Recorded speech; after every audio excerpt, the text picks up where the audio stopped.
Welcome. This is the Midlife Rising podcast. One of the biggest complaints that we get from our clients is that they want to set better boundaries. They're told, well, just say no, just set better boundaries. And that doesn't work. Willing yourself into setting better boundaries just doesn't work. The key missing ingredient is why you can't set boundaries in the first place. And that's what Jen and I get into in today's episode. We are going to break down, first of all, what boundaries even are and the different types of boundaries. Also, how they show up. So the signs that you're relaxing your boundaries, maybe you don't even know it. And then we'll get into the mistakes that you might be making and what to do about it. So if you are someone who wants to set better boundaries and more intuitive soul-aligned boundaries, then this episode is for you. You're a woman over 40 who spent your life being the one who holds it all together. But now your body's changing and your soul is done pretending everything is fine. Welcome to Midlife Rising. We're your hosts, Sherry and Jen, twin sisters and modern medicine women, here to help you rewire your stress response, balance your hormones, and reclaim your feminine power. Every episode is a rebellion against the rules you never agreed to and a return to yourself. Join us where midlife isn't a crisis, it's a catalyst. We know that many of our listeners have been told to set stronger boundaries. And if you're like me, you have rolled your eyes and felt that that was impossible given your work situation or maybe the people that you're dealing with. Or you know that you have to set boundaries and you feel like you can't, or you've been trying to will yourself to set boundaries and it's not working. So today we are going to dive into why boundary setting is so hard, why it's so important to set them, especially in midlife, and what everybody else is missing when they tell you to set boundaries, but don't actually tell you how to do it without feeling guilty. And then finally, we're going to tell you what to do instead. I think this is actually, like when you talk about the missing pieces, I feel like there's so much, I don't know, I want to call it rhetoric, like out there. You just need to have more self-care. You just need to set better boundaries. You just need to do this. But nobody actually tells you why you can't do that in the first place. They don't talk about why it's so hard. They just tell you that you need to. And most women that I know already know that they need to set better boundaries. They just don't feel like they can. Yeah. Or they're trying and can't do it. They tell me they feel too guilty. Yeah. Or just feel too much pressure or don't even think about it. Like it doesn't even enter their mind at work. For example, I'm working with a client right now in the workplace and I'm watching her just, the leadership says jump and she does. It's not even a question of, well, this is cutting into my personal time here. Like, I have a story to tell, and it was a couple years ago. And it's about not even considering that saying no to your leadership team or your board or whoever it is an option. And so back when I was still in corporate, I felt that way with our CEO. And they kept offering me this job that was kind of a lateral move, and I didn't want to take it. And eventually the CEO called me into his office to meet with me and he strongly encouraged me to take this role. And I finally took it because I didn't believe I could say no to him.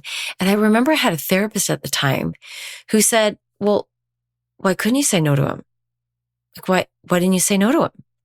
And I was like, I couldn't possibly. And she said, why not? And I was like, what? Like that was mind blowing for me.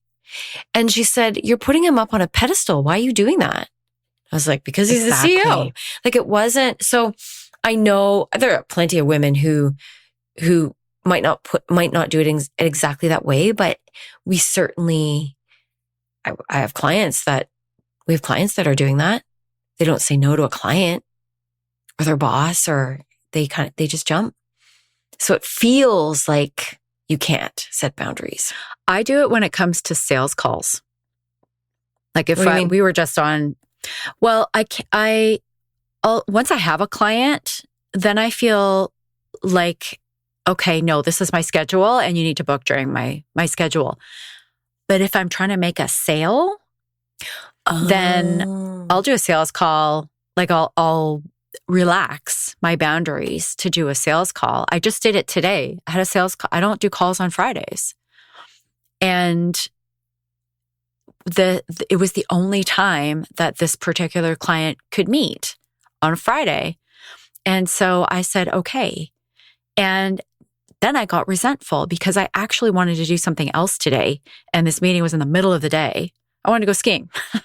I wanted to take the day off and go skiing. And this meeting was in the middle of the day. So I was like, well, I'm not going to go skiing after or before. There's not enough time.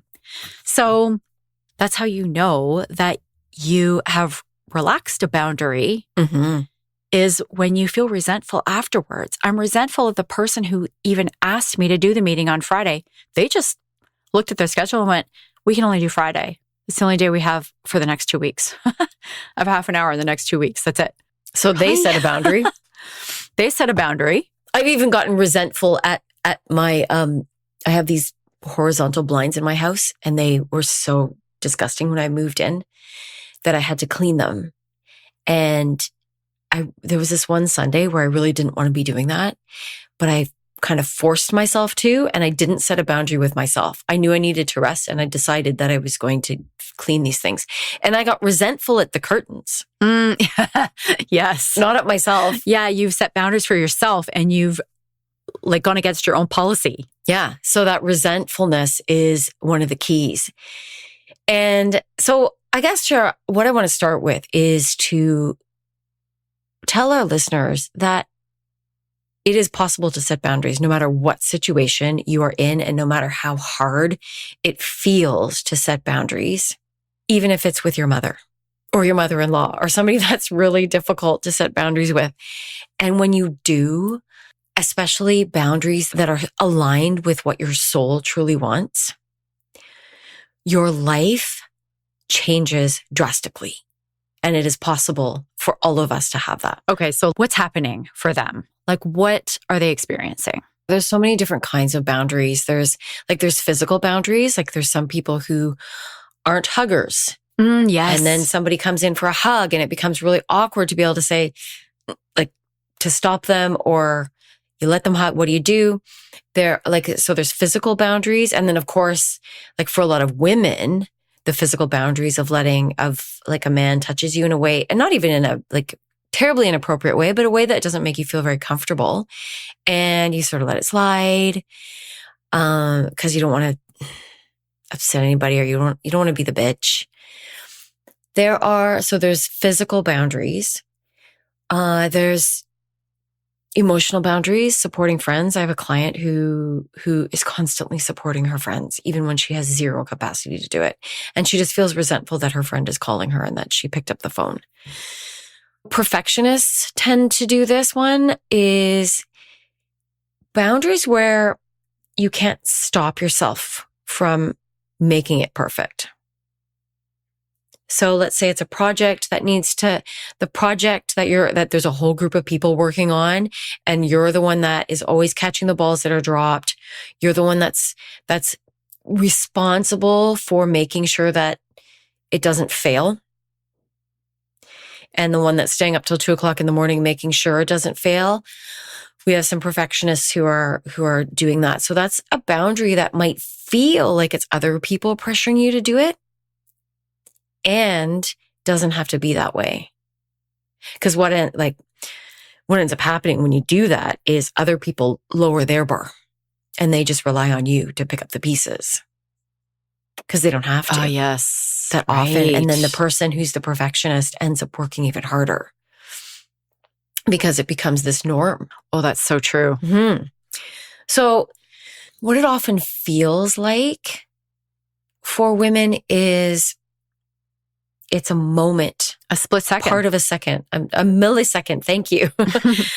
Where somebody asks them to do something, or even they just make a decision. It's not even that somebody's asked them to do something, but they've just made a decision about what they're going to do. And it's sort of like a deer in the headlights moment. And before they know it, they've caved on a boundary that they've meant to set for themselves, or they're just moving forward on autopilot without even realizing it and just said yes to the thing or just done the thing. And so, yeah, for many women, it's like that. And then the resentment hits. And then afterwards, it's like, why did I do that? Why did I say yes to that? But breaking down that nanosecond, Jen, in that nanosecond, it's, okay, I'm being presented with this thing, either a request or a decision to make, or somebody is asking for your time or your support or whatever it is.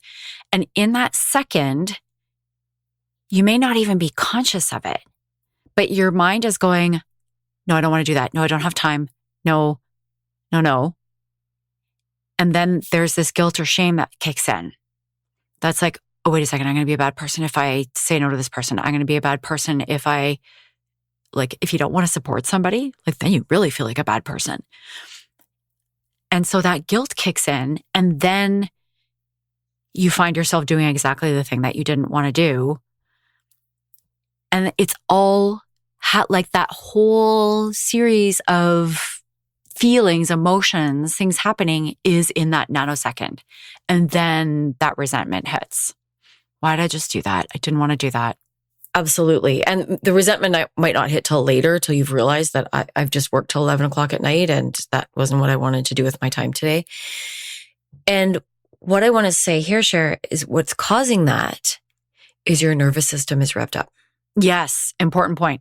Because that is what happens. So it might not be I'm a bad person and shame is kicking in. It could be my reputation's going to get damaged. It could be I'm not safe to do this in some way. There's some fear that comes up. So your nervous system thinks there's a threat by saying no or not doing the thing or setting the boundary is unsafe for your primitive brain in some way.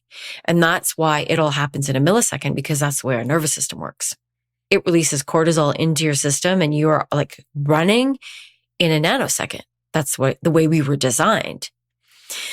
So for our listeners who feel like there's something wrong with you because you can't set a boundary, I certainly used to feel that way. I used to feel like something was wrong I was like, why can't I set boundaries? What in the world is wrong with me? Because I kept trying to will myself to set them. And then would think there was something wrong with me because I couldn't, without realizing that it was my nervous system. It was a perfectly natural response to something I had learned as a child. And so once I realized that, it was almost like that was the first level of softening in my body, because I went, oh, it's not me. I'm not broken. There's nothing wrong with me. We've been conditioned. Women are supposed to be the supporters, the nurturers. We're supposed to be nice. There's all these things that we've been conditioned to do to please people, to not rock the boat, to be kind, to all these expectations that are on us that cause us to not feel safe. There was some instance back in our childhood where that didn't feel safe to stand up for yourself or to say no to something, or you're labeled mean. You're labeled all kinds of things if you're not those things. So it's not safe in that childhood moment, and that stays with you. Then your nervous system ramps up every single time you're faced with a similar situation. I want to talk about the mistakes that some women are making in order to set boundaries.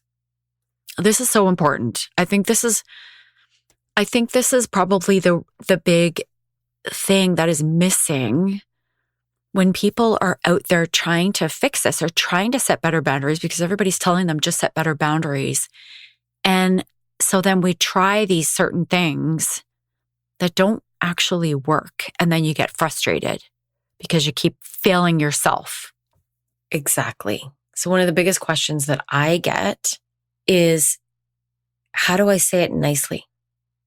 So when I put out my free scripts on how to set boundaries, I got so much interest in it. And we'll put those in the show notes. So if you want those, you can have them. They're free.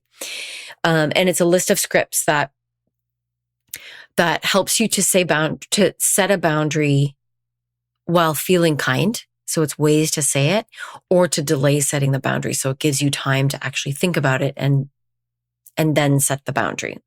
So that is one of the biggest things. And can I stop you there for a sec?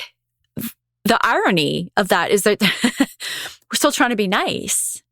Like they're asking, well, how do I say this in a kind way? How do I still be nice about this? So we've still got that drive to be nice. We don't want to feel guilty. That's what women tell me, is they don't want to feel guilty for setting a boundary. And we think that if we say it nicely, then we won't feel guilty. And I provide those and then follow it up with a caveat that that's only one part of the problem and a very small part of the problem. The bigger part of the problem is the guilt. So what most people miss is, what most people do is they focus on the boundary. And how do I set this boundary? How do I discipline myself or will myself to set the boundary? And they'll rehearse it in their head. This is what I'm going to do. This is what I'm going to say. And they try to set the policy almost in their head as they're preparing to set this boundary. And what we really need to do is to focus on the guilt. Can I add something to that? Because I sometimes think it's not just guilt. It could be a fear. For example, in the workplace, if you say no to something that your boss wants you to do after hours, or you say no to the request for a 5 o'clock meeting because you want to go home and have dinner, then there's maybe an innate fear of, well, that's going to impact my performance. I might lose my job. If we do layoffs, then I'm going to be the first to go if I'm the difficult one who's setting boundaries. So I don't think it's just guilt. It's also fear. No, but what they call it is guilt. True. That's what I always hear. Those fears are not always conscious. Like we're not always thinking about, like when I make a decision in the moment about my work or saying yes or no to somebody, I am not consciously thinking about a specific consequence, like, oh, I might lose my job. Yes. Those tend to be those fears, like, absolutely, you're right, Cher. It might be a fear. And that fear might not be conscious. That might be what's running in the background. I've tested this out on so many women, and they keep saying, no, I feel it just feels guilty. I just feel guilty about it. Like, okay. That's where they tend to be at. Now, if you've done some work on yourself, then absolutely you might be at a point where you understand. You're like, okay, I get it. I feel bad. I am afraid that I'm going to be passed over for the next promotion, or I'm going to hurt my mom's feelings or whatever. It always comes back to you. Like it always comes back to what you are afraid of, whether it's an emotion that you don't want to feel. Like we don't like feeling guilt. We don't like feeling like a bad person if I've let my friend down. Or that fear of consequences. So subconsciously, it is always about what you're feeling. It's not about the other person. Yeah, makes a lot of sense. So yeah, so that's the biggest mistake is trying to will yourself to set the boundaries instead of focusing on the guilt or the feeling that you're feeling. So where do we go from here then? Let me pause there for a second and just talk about what most people think the problem is. It feels like it's everybody else that's the problem. It feels like it's the external stuff. Yes. It's like, it's everybody else. It's the million demands on my time. It's the work pressures. We have to make our numbers, especially if you're in corporate, like we got to make our numbers. We have shareholders. If you're in other professions, like I need to please my clients. We always feel like it's the external pressures that are the problem with us not setting boundaries. And it almost every single time has more to do with us. The problem is an internal one. That's why it's so hard to fix, because you can keep trying to fix your situation and say, well, I'll set boundaries when work calms down, or I'll set boundaries when we don't say it that way, but we'll say, I'm going to say no to people at work or whatever. when things are a bit quieter, and then that time never comes. So trying to change the situation doesn't work because this is an internal problem. And it's in those situations where you are so busy, that's when you need them the most. Yeah. That's when you get burnt out if you're not setting boundaries. And at a very minimum, you're just sort of living on autopilot. And that's one of the reasons why it's so important to do this work and on boundary setting in midlife, is because one of the biggest complaints that we hear is I'm living on autopilot and I want to just experience my life again. Like I want to feel joy again.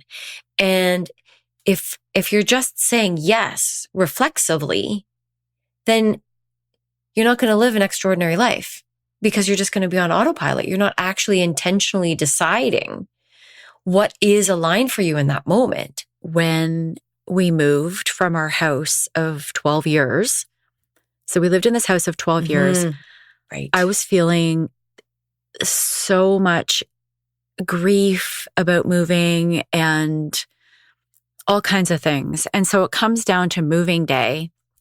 And I'm feeling pretty good in the morning. I've better than I ever have when we've done a move before. I'm packed. I'm waiting for the guys to come. And our movers come. There's some complications. They couldn't fit our stuff in their truck. They go with the first load.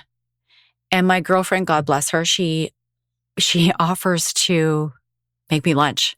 Oh, that's lovely. It's 1:00. I haven't eaten. So I go across the street and I'm eating lunch and I look out the window and there's another moving truck in the driveway.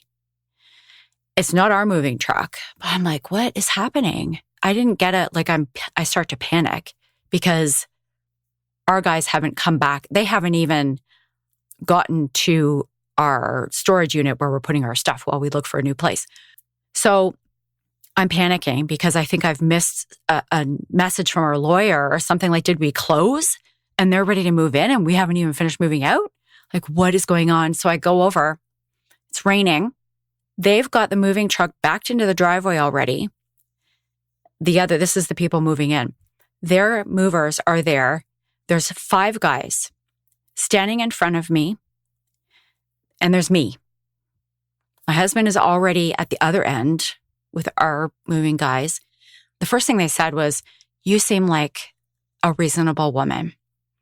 We just it's raining. You're going to really be helping out the new buyers, the new owners. If we could just move a few things into the garage. Well, one thing turned into another.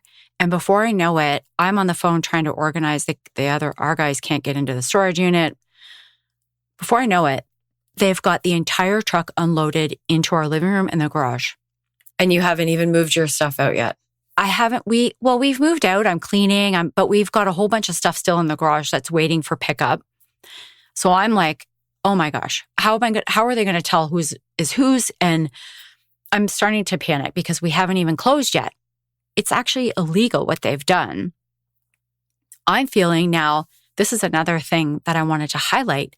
I'm feeling ashamed because I didn't say no. I'm feeling ashamed because they shouldn't even be moving anything into our space when it's not owned by them yet, or we haven't closed the deal. And so I'm embarrassed because I haven't been able to say no. I'm crying because I'm so overwhelmed with all of this other people's stuff and energy in my space. And what I really wanted... Well, not to mention all the stuff that you're trying to deal with, the people at the other end, the lawyer, the stuff. Yeah. Everything. Right. And what I really wanted was, what I was really looking forward to was some time in the house to sort of say my goodbyes, to have an energetic closure. That was when we talk about soul-aligned boundaries, it makes me emotional just thinking about it because I wanted, intuitively, I knew that I needed some closure. I was really grieving leaving this place. And I didn't get to have that because I had all this stuff. I didn't even want to be in there anymore because all this other stuff was in there. And it was also on the back patio. Like they were like, okay, we're going to try to keep it outside. So they put it on our back patio. Oh my goodness. And that's where your memories are. Like you had so many good memories in that house. Yes. And so that was the boundary that I had set for myself. I'm going to have all my stuff packed up and ready to go so that I can have some time for myself to say my goodbyes and to energetically like leave the home. And then the moment those 5 guys were standing in front of me, pleading with me for reasonableness, be like, you seem like a reasonable woman. They tapped right into my desire to be nice. That doesn't sound like pleading. That sounds more like manipulating. In hindsight, yes, absolutely. It was manipulating.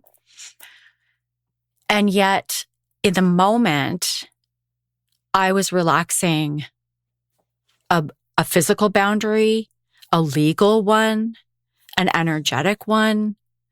And I did it all because I felt like I should. There's the guilt, right? The should. I should do this. I should be nice. I should be reasonable. I should help out our new owners who I had met and liked and respected. And so just by them saying that, I completely let all of my boundaries go, even though I knew intuitively, this is not what I want. I was so angry at myself. I was resentful at everybody. And I was also ashamed that I had let go. That's something that we hadn't talked about yet. I was ashamed that I had failed at setting my boundaries or maintaining them. I love that you brought up that point about shame, because that is something that I feel all the time when I don't set a boundary. Or if, like, what's happening for me right now is I have this new side hustle and I often don't know what the boundaries are. Like, I just haven't been told. And so then, like yesterday afternoon, I let this boundary go, and it wasn't a big deal. It was a little thing, but I felt so ashamed afterwards that I had not set this boundary.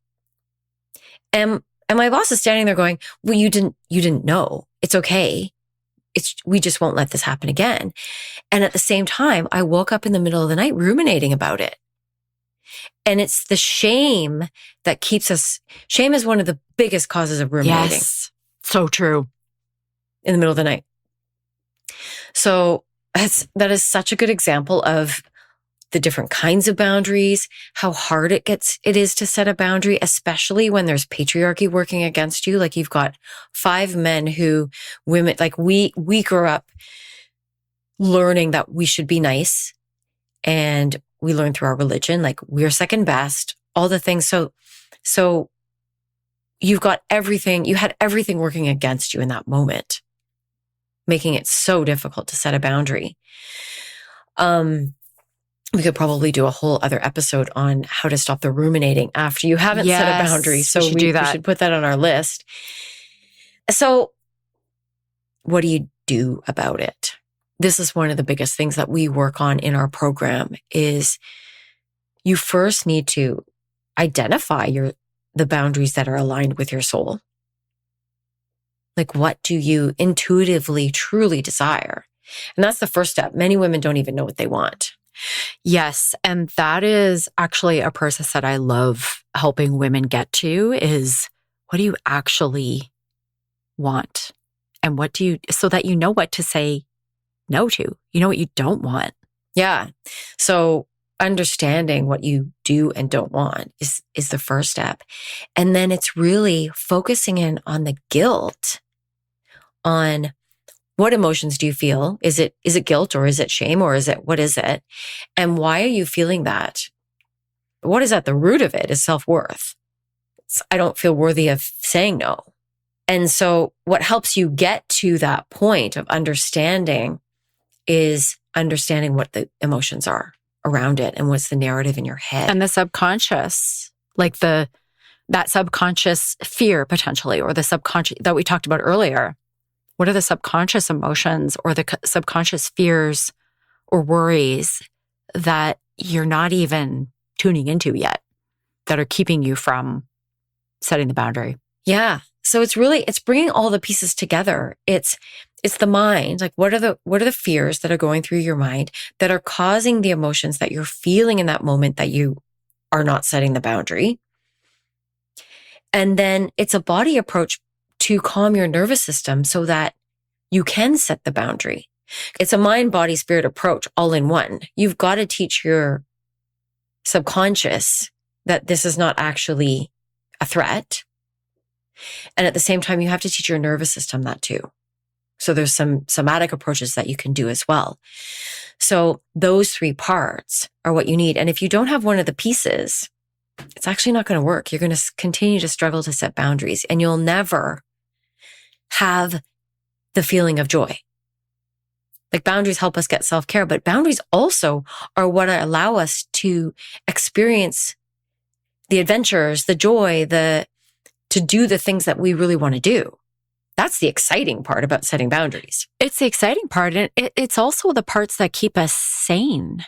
Like in my example, I just wanted that energetic closure. Like, that was what I want. That was what I truly desired on that day.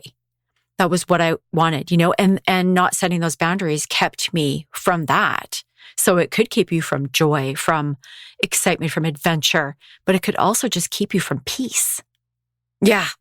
Allowing you to grieve for something So wrapping up, Jen, what I want to invite our listeners to do, because there are 6 midlife coping strategies that will keep women from setting boundaries. You mentioned perfection during our conversation, people pleasing, obviously. We've talked lots about that one. And there's 4 others. So, listener, if you want to find out which is the coping strategy that's keeping you from setting your boundaries, maintaining them, go take our quiz. The link for that is in the show notes, but it's midlifewomenrising.com/quiz. So go take that quiz. And then we're also going to drop that boundary setting scripts in the show notes as well, so that you can set better boundaries and have the scripts for those. Awesome. Okay, I think that's a wrap. Yeah, that's a wrap. I was going to say, if this was helpful, then please share it with a friend and come back to us next week. Thank you so much for listening.